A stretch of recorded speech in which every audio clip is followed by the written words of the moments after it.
This is Inspiring Design, where unique innovators come together to share their knowledge, share their insight, and keep us up to date with the latest industry trends. And here's your host, Roshan Senanayake.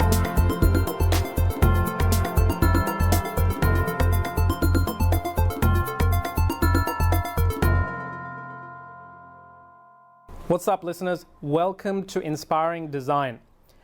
Today's actually a bit of a unique episode. It's our very first video episode, and this is actually done to showcase one of the most incredible speakers that I have ever come across.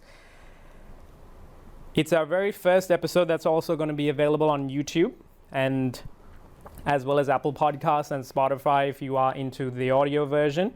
But without further ado, I'm going to actually introduce the speaker for today, Michael Crosslan. In the last 5 years, Michael has presented to over 600,000 people from all walks of lives around the world. He has spoken to corporates from backgrounds, juvenile detention centers in Texas, September 11 victims, elite athletes from across the globe, as well as a number of charities, including the Make-A-Wish Foundation, has given hope and strength to many facing life-threatening illnesses. Despite nearly a quarter of his life being spent in hospital, he has forged a highly successful career in the corporate world, represented Australia in his chosen sport, and featured across all forms of media. He runs a school and an orphanage in Haiti and has been presented with the Australia Day Ambassador role for 7 consecutive years. The award-winning documentary of his life by ABC's Australian Story has been viewed by over 4 million people. And in 2016, he released his first tell-all autobiography, which is now a bestseller across 6 different countries. In 2017, he was featured on MTV's funny show Ridiculousness in the USA with over 3 million viewers, and was one of the Queen's baton bearers in 2018 during the Commonwealth Games. Now, without further ado, let's bring on Michael Crosslan. Welcome to the show, mate. Thank you, mate. Great to be here. Thanks very much for the very beautiful introduction. I'm very blessed to be here. So, let's talk. All right. So, obviously, we've seen what an incredible life you've led. Thank you. Can you summarize it in a few words? Just what has been your story leading up to the incredible life that you've had so far? I think that to have a mother that has gone to hell and back to fight for her little boy and to never ever give up is truly remarkable. And I think that there's a beautiful saying that she spoke to me throughout my entire life, and it was, everything will be okay. Regardless of the challenges, regardless of the pain, regardless of the suffering, her words rung so true, everything will be okay. And I think that just brings that inner belief, that inner faith, and without a doubt that resilience that is so important in the world that we live in today, to keep pushing and believe in your heart that everything's going to be okay. And now to be standing here alive and relatively well, with a clear vision and a passion in my heart to serve other people is a great blessing. Yeah, absolutely. And I think leading up to actually us sitting down here, I feel like I should share the story from a few months ago when I heard you speak in front of about 5,000 people. And I think you literally took everyone on a roller coaster ride emotionally. Just everyone was so connected and engaged with what you had to say in terms of your journey, and that I remember you speaking about your mother, and I just remember looking around and hearing 5,000 people just reach for the tissues and sniff, and just because they were so engaged by it. And this is what actually led me to bring you on here and to learn more about it and share that story. So I feel like your mum's very much a cornerstone in your life. And how did she actually develop that mindset to pass on that resilience to you? Yeah. Do you have any insights, or what has she shared in terms of what that meant to her from her point of view?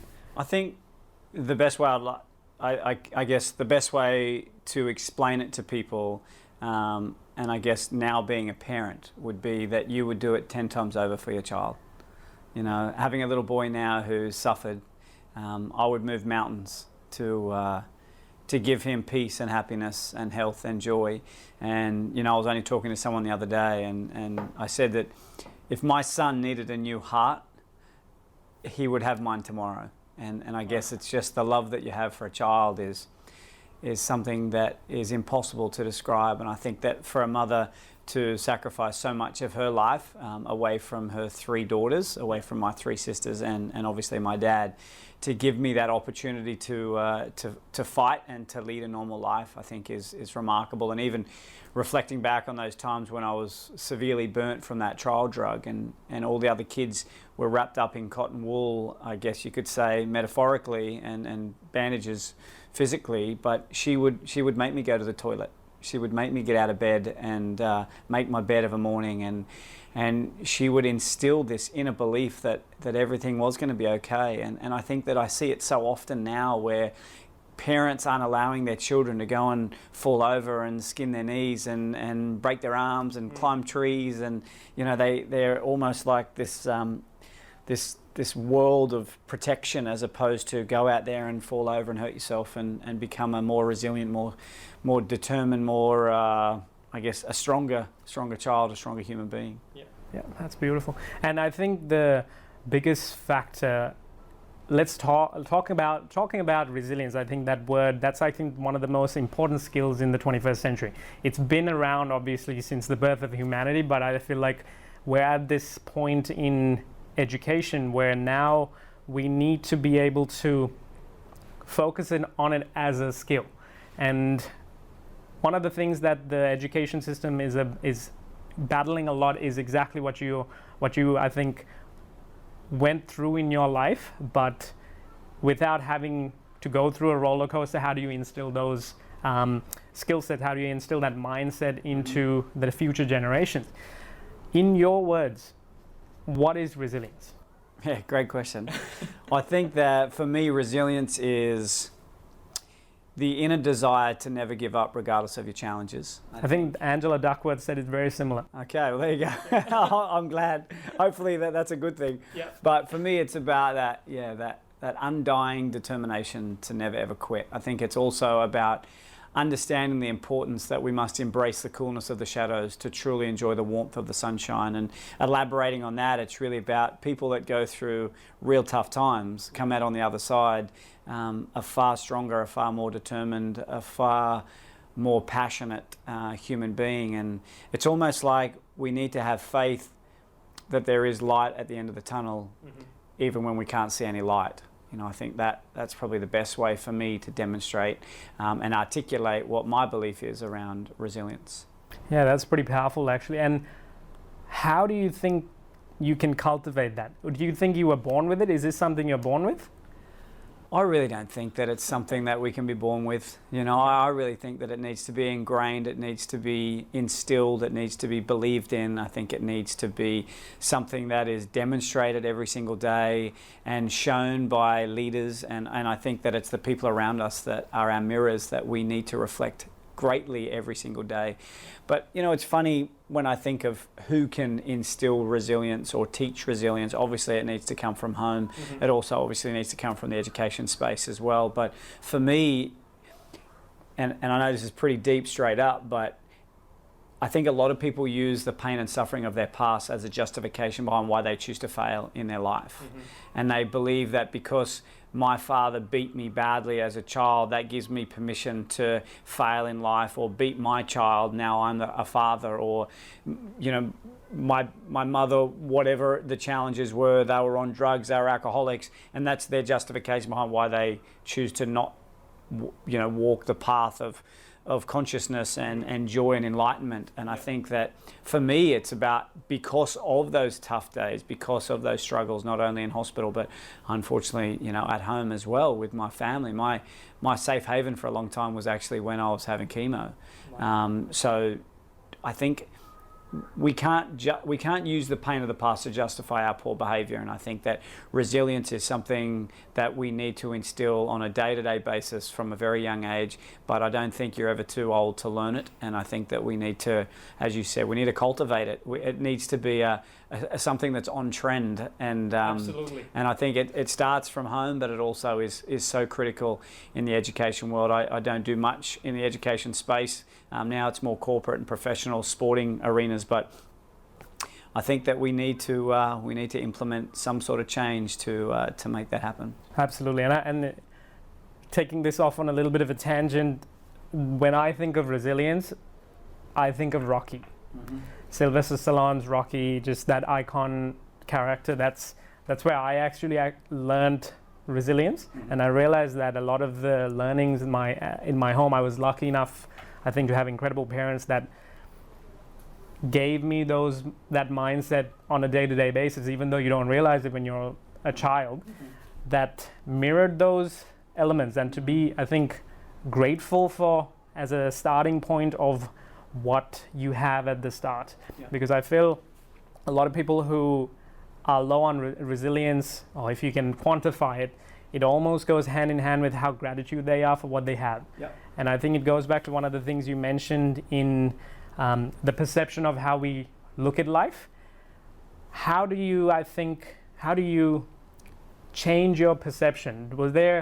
I know that you mentioned that in moments of your life, you had to actually force to change, even with the words that your mom said. Mm-hmm. How do you do that? Like, do you have any, having gone through your amazing life, do you have any ideas and tips and tricks even? Yeah, I think that for me, one of the most powerful sayings that I continue to live my life by is that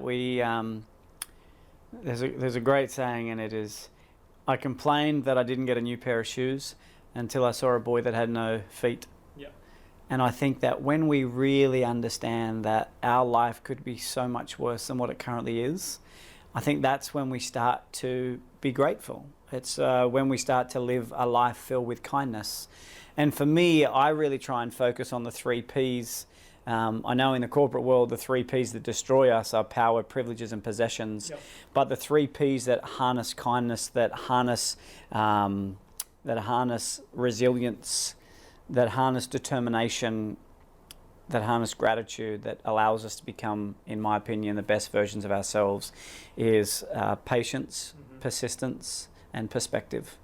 And I think that as a parent, as a teacher, as a philosopher, as an entrepreneur, as a leader, as a human being, I think that if we can really master those 3 things, we can be really powerful, authentic, beautiful human beings. And if we go through them, patience, we get tested every day with our patience. And if we can get tested with patience and demonstrate perspective in the same mindset or the same thought process, yep. It's remarkable how we can overcome challenges. And so often we hear of people complaining because the flights are delayed, for example, the storms have, but at the end of the day, you need to remember that you're flying in a giant cigar at 600 or 700 kilometers an hour across this earth that's revolving, and then somehow gravity doesn't suck you down and crash, and you land and you're ticked off that you're delayed. The other day I was on a plane and there was a gentleman in front of me and he was complaining to the guy next to him, mm-hmm. and he was saying that his captain is driving his boat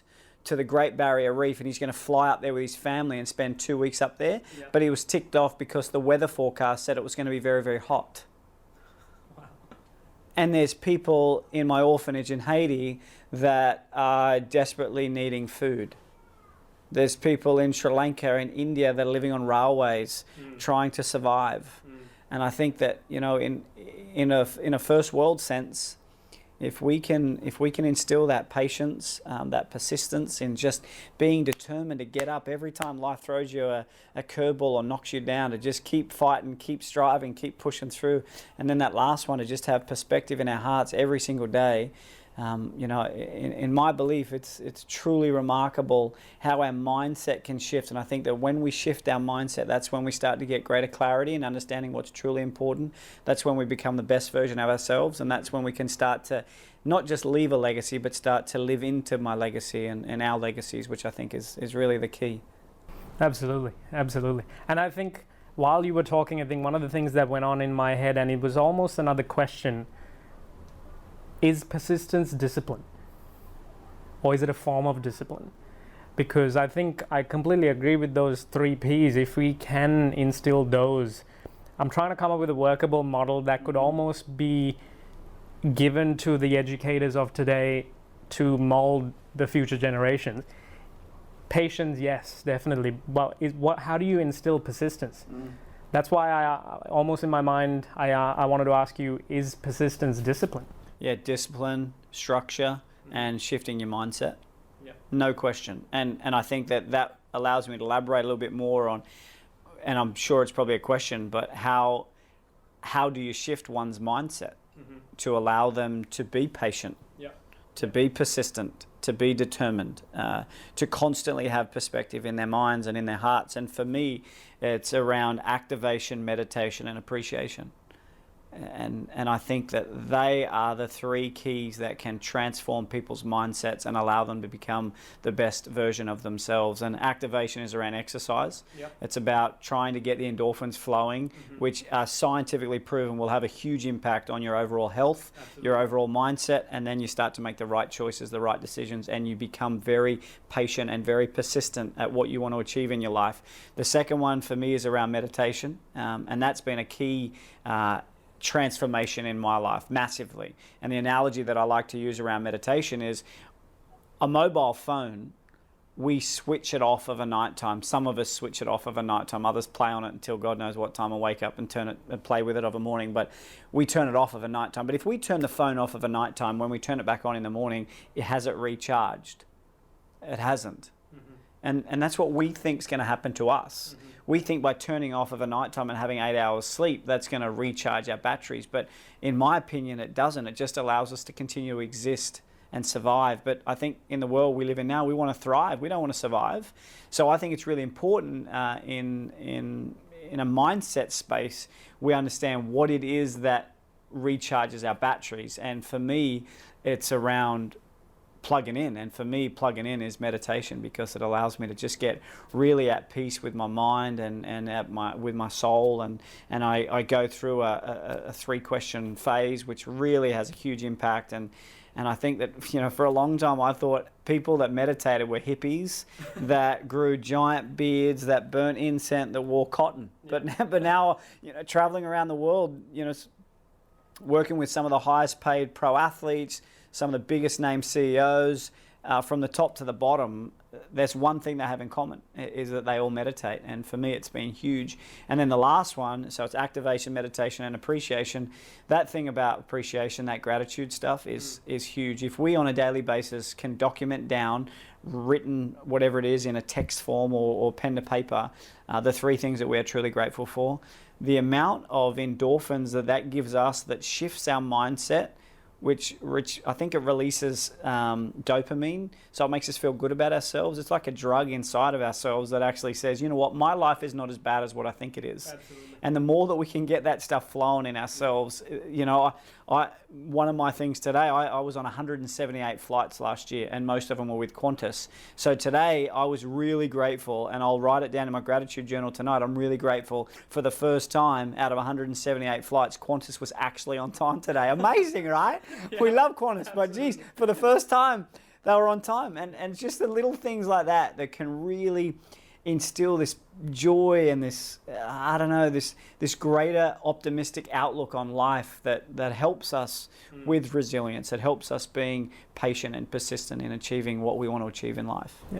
I think that given my background as a Buddhist, meditation is actually quite normal. Yeah. And it's obviously filtering into the Western society, I think, relatively new in the last couple of decades, I would even say. And it's interesting that you framed meditation as a plugging in, whereas a lot of people look at it as switching off or pulling the plug on it and just doing nothing, which in fact, I think you can look at it in both ways. You're the very first person that's ever said that as plugging in, which is, I think, more powerful in that methodology. And it's really interesting. There's this quite a famous monk called Ajahn Brahm. I'm not sure if you've heard of that name. He has this story where this builder he's working so hard to build his own home brick by brick, and he's laying it as best as he possibly could, and he goes and actually finishes his whole house. And in the end, he's inviting people to show off what he's done, what he's built with his own hands, his own sweat and blood. And all he can focus on are these two bad bricks that are slightly misaligned, that are millimeters off, whereas there are 1,000 other bricks that are perfectly laid. But all he can see are those two bricks. And most of the time, I think this is a common factor that I see with a lot of my students, where they constantly look at the negatives of their project or what they've done or what's wrong with their life. You know, they have the iPhone X, not the XR, and you know, those kinds of things. And I find that it is that shifting perception and that mindset, and being able to look at the 1,000 other bricks or 998 other bricks, that gets those endorphins flowing, it gets the dopamine flowing. That's brilliant. I love that. And in terms of then, what about the last P? How do you cultivate that one? The perspective? Yes. Yeah, for me, I really think it's a visual aid. Okay. I really think it's visual. I think that to give people the opportunity to experience third world pain and suffering is a game changer. For me, it was a game changer. You know, to go over to Haiti to rebuild an orphanage and a school, 270 kids in my school, 40 plus children in my orphanage, to realize and experience what true hardship, true suffering. You know, we met a little boy. He was living on the streets. He was eating food out of garbage bins. We grabbed him and put him into our orphanage. And I said to him one day, I said, "What's the best part about living in the orphanage?" He said, "Oh, the best part is that I get a bowl of rice guaranteed every second day." Wow. He said, "When I lived on the streets, the only food I would get would be out of garbage bins." And I said, "Well, if that's the best thing, is that you get a bowl of rice every other day, what's the worst thing?" He said, "The worst thing is over nighttime, because my parents were two of the 316,000 people that died in the earthquake." He said, "And where I sleep over nighttime, when it rains, I get soaking wet because the tarp above my bed leaks." He said, "But it doesn't really matter whether it rains or not. I still get soaking wet because I share a bed with two little boys and both of them still pee their pants." And to understand that there's a powerful saying that there are people in this world that would do anything to have your bad day.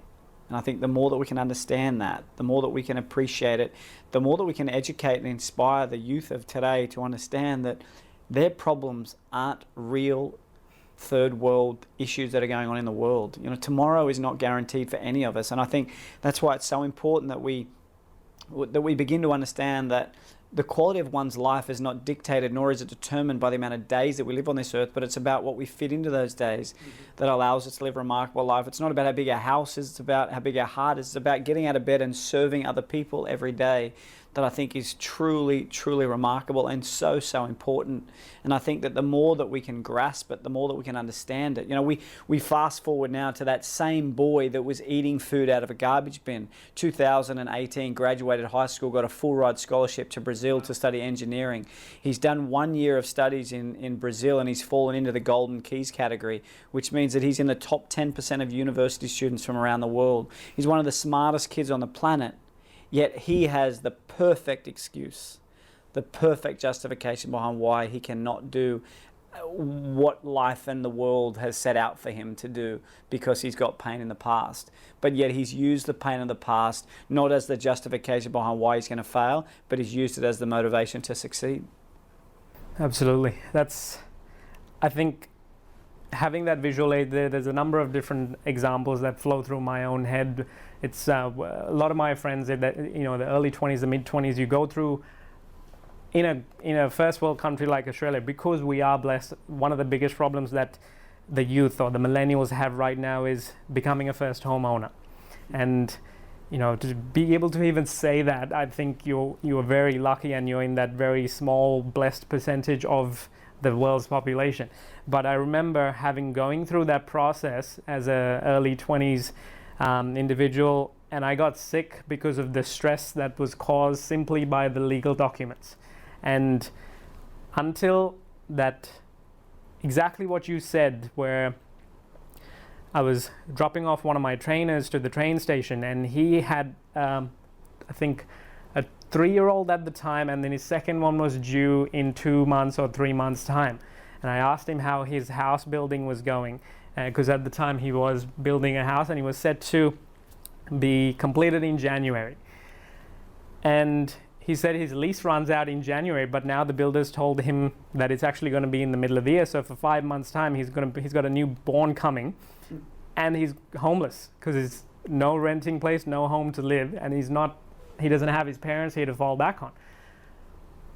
And the worst thing I was worried about are some legal documents. Those were real problems, and all of a sudden that immediate thing of it just vanished in my head. Yeah. I think you're exactly right. So how do you think that the leaders of tomorrow or the future innovators, how do they get that visual aid constantly? I feel like travel might be a good one, but how do you, in your opinion, are there ways to go seeking that so that you expose yourself more and more? I feel like if you watch it on Facebook, it doesn't have the same impact. Mm-hmm. What are your thoughts on that? Yeah, I think that there are many people in the world that can't travel. Yeah. They're not in a financial position to be able to do that Absolutely. sort of stuff. So there is that element of not being able to do that. But a great story, I think, and I'm mindful of your time and the time that we've got today. But I was recently in New Zealand and I was speaking, and after my event, I went down the street to get some dinner, and there was a homeless lady on the sidewalk. And she wasn't begging for money, she was just clearly homeless. And I just felt in my heart that I wanted to help. So I went up to her and I said, I'm in a really blessed position. I'll give you whatever you need, whether it's a night in a hotel, a hot shower, a new sleeping bag, something, a food, anything. Just let me know what you want and I will be able to do it for you tonight. And she said, that's very kind of you, but the one thing that I want more than anything in the world is someone to talk to. Wow. She didn't want any materialistic help, Yeah. no financial support. Yeah. She just wanted someone to actually listen. And I think that there are so many ways in this world that we live in where we can serve other people that cost us nothing. And I think that the more that we can identify it, the more that we can harness it, the more that we can focus on it, the more that we can educate and inspire the youth of our tomorrows to understand that there are things in this world that are real, and people going through real problems and real heartache and real pain and real suffering, and give them an opportunity to be exposed to that in their own backyard. The amount of times where my wife and I go and feed the homeless, and you wouldn't even know where we live, there is actually people that are homeless. To be able to go and donate your time to run a barbecue, to simply go and help at the Ronald McDonald House, or a charity where you can just make somebody lunch or dinner, or give them an ear, someone to lend a shoulder to. I think that we aren't all in a position where we can get on a plane and fly to the other side of the world and experience real third world problems, but we are all in a position where we can inspire and educate people to understand that their problems aren't what they're all cracked out to be. And I think that injects perspective into your heart and into your soul, and a constant reminder of it is something that is really, really important. Absolutely. And I think before we leave, do you have any advice for, say, the listeners that are educators and at the same time students who are going through, because there's a lot of students at that tertiary level between 15 to 25-year-olds that listen to my podcast quite a lot, along with teachers. Do you have any advice for those listeners in developing their resilience, at the same time, if you're an educator, how to harness that into the next generation? Yeah, it's a very open-ended question. It is. And it could go forever, but I think a really great saying that I love is that a man went and spoke to the Dalai Lama and he said, "I want happiness." And the Dalai Lama responded, "I is ego, want is desire, and now all you have left is happiness." I think that when we remove ego, when we remove desire, and we just focus on happiness, it's remarkable how our mindset shifts and how much joy we bring to our souls. And for me, I think that life is about getting out of bed and just having a passion to inspire and serve other people. And I love that saying, we must give without remembering and receive without forgetting. In an education space, it's a very thankless job, I don't doubt. Absolutely. You don't understand the impact that you can have with people, and if you are in this space to try and get a pat on the back, then it's the wrong world for you. I'm sure you would agree. It's about getting out of bed, just simply wanting to make a positive impact and being a role model and a shining light for those that desperately need you. And I think that they have a huge, huge mountain to climb. And there's lots and lots of challenges and roadblocks and curveballs and pain that they're going to go through to get to that space and that spot in life where they can make that impact. But I think that even from a leadership point of view and from an educator's point of view, if you can demonstrate those 3 Ps as well, we need to demonstrate patience.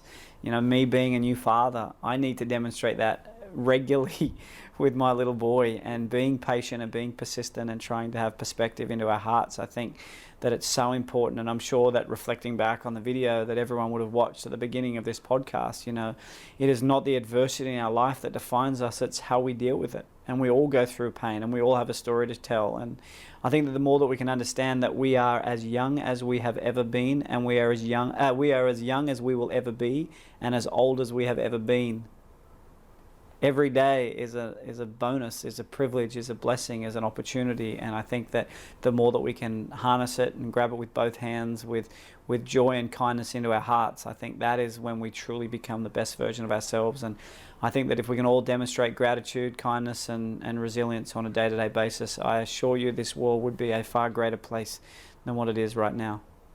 It leads me to a great story about a dying man, and he was on his hospital bed, and his son came in to say goodbye, and he said, "Son, before I die, I want you to have this watch. But before you take the watch, I want you to understand how much it's worth." He said, "I want you to take this watch to the watchmakers, the jewelry shop, and I want you to and ask them how much this watch is worth." So he goes to the jewelry store, he comes back, and he says, "Dad, they said it was a really old watch, and they offered me about $50 for it." He said, "Okay, son, that's fine. Now I want you to go to the bakery, and I want you to ask the bakers how much they'd give you for my watch." So he takes it to the bakery, and he comes back and he says, "Dad, the bakery said it was just a really old watch, and he said he would only give me a loaf of bread, but he didn't even want the watch." And he said, "All right, son, now I want you to take it to the museum, and then I want you to bring it back." So he takes it to the museum, and he comes back and he says, "Dad, you wouldn't believe it." He said, "What's that, son?" He said, "Dad, the museum owner offered me $1 million for your watch." Wow. He said it was a timeless piece, a classic. And he said, "Son, that's the lesson I want to leave with you before I die. I want you to understand that you need to be surrounded by people that understand your true worth and your true value. Otherwise, you will never amount to being the best version of yourself." And I think that is so powerful and so true, that if we hang around with scumbags, then sadly we will turn into one. Absolutely. If we hang around with people that are optimistic, that are resilient, that have perspective and determination in their heart, that have a kindness outlook on life, I think that stuff echoes through our life, and we start to live our life on that plane and that vision and that outlook. And it reminds me of a great story about a farmer who's on his porch, and he sees an eagle lay 2 eggs. And he climbs up the tree, and he grabs one of the eggs, and he climbs back down. He sticks it in a chook pen. Chook sits on one eagle egg, eagle sits on the other eagle egg, until eventually they both hatch. And one day the little eagle tries to fly, and it gets maybe 3 or 4 feet in the air, comes crashing back down. Now it's 6 feet in the air, and all it needs to do is fly forward. And the chook says to the eagle, "What the heck do you think you're doing? You can't fly. You're never going to fly. Yeah. You're going to enjoy the filth and the squalor that you've been brought up in." And that eagle never tries to fly again, because it listens to the negativity and the hatred that surrounds him. And there's a great saying that no one in your life is ever going to tell you what you can do. They'll only ever tell you what you can't do. And that eagle chose to listen. But the eagle in the tree, it tries to fly, and it comes up and out and up and down and up and down, and every day it continues to fail, until one day the mother eagle says, "Every time you fail, you're just getting one step closer to succeeding, so continue to fail," until eventually the mother eagle gives the baby eagle a little nudge, comes flying down towards the ground, and just before it hits the ground, it sticks its wings out, and it flies like the most amazing bird that it is. And one day it flies over the chook pen, and the eagle looks up into the sky and sees the eagle and says, "Wow, what is that?" And the chook says, "That's an eagle. It's the most powerful bird on the planet. It's the king and the queen of all birds." And the eagle says to the chook, the eagle says, "If only I was born an eagle, how my life would be so different." Wow. That eagle was born an eagle, and that eagle can fly. And the moral to that story is, does not matter how tough, painful your life and your past has been. You are the only person that is truly in control of your future and your destiny. So you can take on the tools and the principles and be the same person you are, and surround yourself with chooks or you can begin to believe in yourself, surround yourself with eagles, and take your life to new heights. Absolutely, and I think it's very valuable for the fact that we fulfill the own self-image we have. So if we believe we're a chook, we're going to always be a chook, and it's coming from our surroundings. That's beautiful. I love that story. I talk a lot in my training programs about self-belief and replacing fear with faith. And there's a great story about a bird who's on the tree, on a branch, and the bird is never fearful of the branch breaking.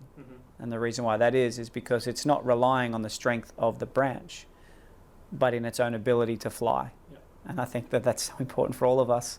We need to have the belief in ourselves that we can fly, that we can, take our life to new heights, that we can get through the pain and the suffering that this world might throw at us, because we can, and everything will be okay when we begin to believe. That's it for today, folks. You've heard it here first. How can the people get in touch with you, Michael?